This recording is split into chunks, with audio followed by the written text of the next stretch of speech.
Many people have fear or negative attitude about HIV. Stigma can result in people living with HIV being insulted, rejected, gossiped about, and excluded from social activities.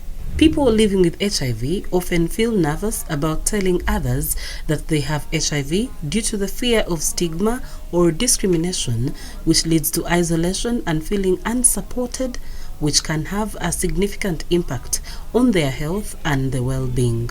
The Persons Living with HIV Stigma Index is a quantitative survey in which people living with HIV are both the interviewers and the respondents. The first index report of the people living with HIV/AIDS was released in 2013, and gossiping was put at the front position as a form of stigma among persons living with HIV.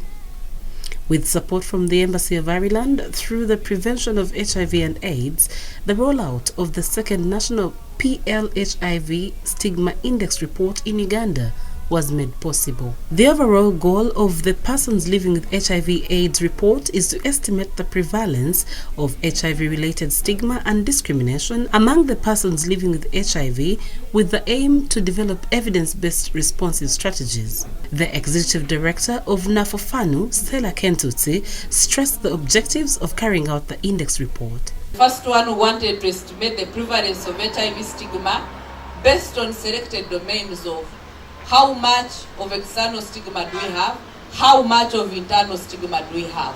2, if there is stigma, what was the likely impact on disclosure, the likely impact on treatment and care services for people living with HIV. But we also wanted to find out what are the missed opportunities as a result of someone getting stigmatized and is fearing to be seen. The third objective was to look at the action taken by people living with HIV.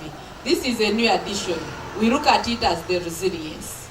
What is the resilience like? Despite being HIV positive, are people still willing to move on? What is their ability to cope? We also wanted to describe how different groups are affected by HIV-related stigma, especially the key population. But we also needed to analyze the trends. 2013 was our baseline. This is 2019. How are the stigma levels like?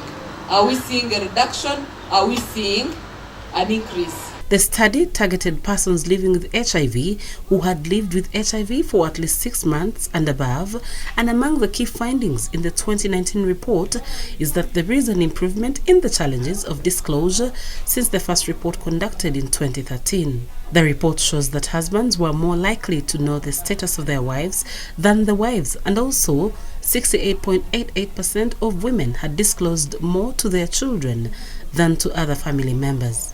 I'm glad to report that this time, the percentage of people living with HIV who have disclosed to their partners, the husbands and the wives, has actually increased. 2013 was terrible. It has increased. However, through the continued sensitization in the communities on the HIV stigma, the study shows that there is reduction in the external stigma in our communities. This is one great achievement that as a country we must be proud of. Externally, stigma has reduced. Internal stigma manifestations are still very high. I feel ashamed, I feel guilty, I feel suicidal, I should be punished, I feel dirty, I can't tell people, I can't disclose. All these are indicators that the person is not okay. We have very many people who are hiding and dying off under the guise of cancer, but when actually they are dying of AIDS. How do we reach those people? So that is where we need to do a lot of our work in line with internal stigma manifestations. The prevalence levels of internal stigma are 30, 40, 50%. The resilience levels are quite high. When we talk of resilience, we are looking at I can cope with stress, I can cope with stigma, I can cope with whatever. I'm HIV positive, okay, but what can I do it? What can I do about it? Life must continue. I must live to see my great-grandchildren. And we are glad that people are seeing their grandchildren, and they will see great-grandchildren, and that is part of the resilience. Notwithstanding, there still exists varying levels of stigma and discrimination against people living with HIV and populations at increased risk of contracting and transmitting HIV.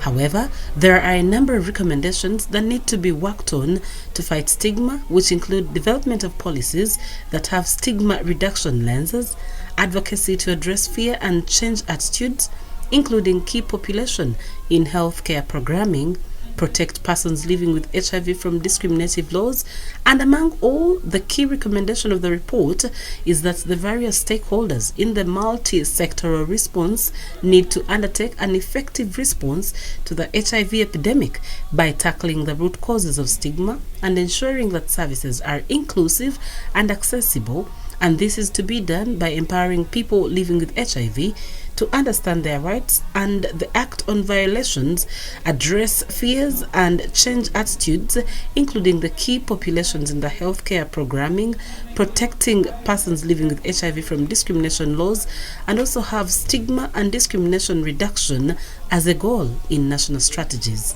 At the launch, the chief guest and the head of cooperation at the Embassy of Ireland emphasized the point of fighting stigma at the workplaces between co-workers and the employers.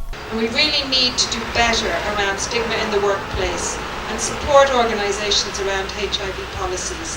And certainly it's something we've been grappling with in Ireland, and we're definitely not there yet, so we can learn from each other. The chairman, Global Network of People Living with HIV, Jacqueline Alessi, called upon all stakeholders in the country to own the data on HIV/AIDS and use it in the advocacy at national and district levels. According to Uganda's population-based HIV Impact Assessment Survey of 2016 to 2017, overall prevalence of HIV infection is at 6.2% for adults, and with 7.6% of this for women and 4.7% of this for men, while AIDS-related deaths have reduced from 45,000 in 2011 to 28,000 in 2018. In the run-up to World AIDS Day on the 1st of December, with the theme for this year being Communities Make the Difference, in recognition of the essential role they play in response to the virus at the local, national and international levels, New Vision TV thought it very necessary to bring you such statistics.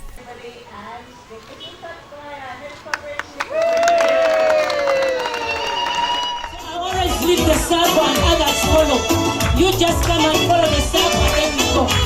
Community and members of community, just follow me.